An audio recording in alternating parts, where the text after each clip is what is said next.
بسم اللہ الرحمن الرحیم۔ سلطان محمود غزنوی ایک بڑا نیک مسلمان بادشاہ گزرا ہے۔ اس کے پاس ایک غلام تھا جس کا نام ایاز تھا۔ وہ ایک دیہاتی آدمی تھا، لیکن جب وہ بادشاہ کے پاس آیا تو ایک اچھا خدمتگار ثابت ہوا۔ بادشاہ کو اس کی خدمت پسند آ گئی، اس لیے بادشاہ نے اسے اپنے مقربین میں شامل فرما لیا۔ اب دوسری مصاحبین کے دلوں میں حسد پیدا ہوا کہ اس کی اتنی ہمت افزائی کیوں ہوتی ہے۔ اب وہ حاسدین آپس میں مشورہ کرتے رہتے کہ ہم اس کو کیسے بادشاہ کی نظر سے گرائے تاکہ یہ یہاں سے دفع ہو جائے اور دور ہو جائے۔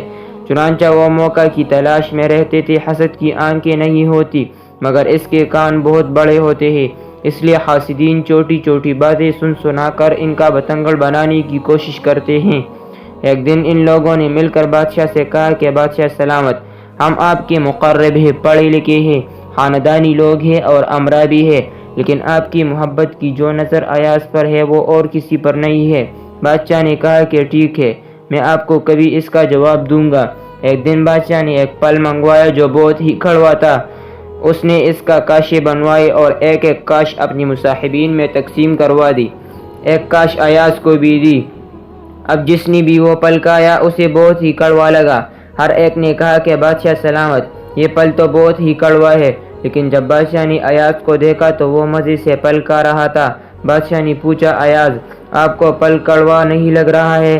عرض کیا، بادشاہ سلامت، کڑوا تو بہت ہے۔ بادشاہ نے کہا، آج تو بڑے آرام سے کھا رہے ہیں۔ کہنے لگا، مجھے خیال آیا کہ آپ کے جن ہاتھوں سے زندگی میں سینکڑوں مرتبہ میٹھی چیزیں لے کر کھا چکا ہوں، اگر ان ہاتھوں سے آج کڑوی چیز بھی مل گئی تو میں اس کو کیسے واپس کروں؟